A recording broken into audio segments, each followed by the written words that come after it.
You don't need to do much to make a big difference and be a light to somebody. Sometimes the smallest thing that, in your mind, the smallest thing that you do is just the thing that that individual needed to have a breakthrough in their life. Jesus stated in Luke 19:40 that if his disciples remained quiet, the stones would cry out. It shows that the Lord chooses to use us as his mouthpiece, and many times as the way of him providing his answers to others' prayers. You do not need to be a great scholar to be used by the Lord in this way. Jesus said, with a faith the size of the grain of a mustard seed, you can move mountains. Sometimes that may be our own personal mountain. Sometimes that may be the mountain that someone else is facing. I like how, I believe it was Scott was saying about that we should have the attitude of firefighters, of snatching people out of the fire. And I understand that he was speaking more so in the lines of judgment for those who are not believing or living in darkness.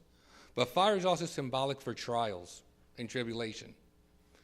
So let's be firefighters, looking for those who are in the fire and helping to snatch them out and show them the way out of the fire, so that just like the Hebrew slaves, they can come out not even smelling of the stench of it. The secret of being powerful in our prayers and in what we do through our prayers is a place that your faith is placed at. In Matthew chapter 17, the disciples were unable to heal the epileptic boy.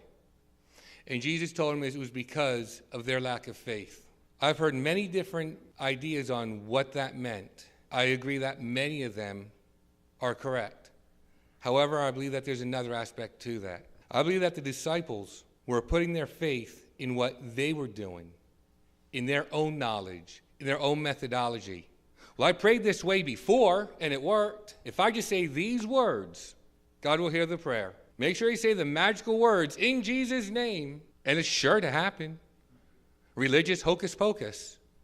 Instead, what they were lacking in their faith was putting their faith in the one who's able to answer those prayers. Putting their faith in Jesus and him doing the healing, because nothing they do on their own could have healed that boy.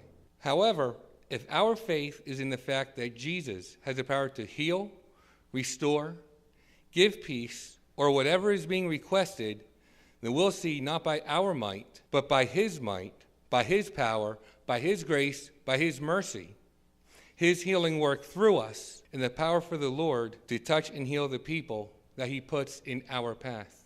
So I just encourage you today that when you leave here, don't leave here thinking that was a nice prayer service. Can't wait for the next one.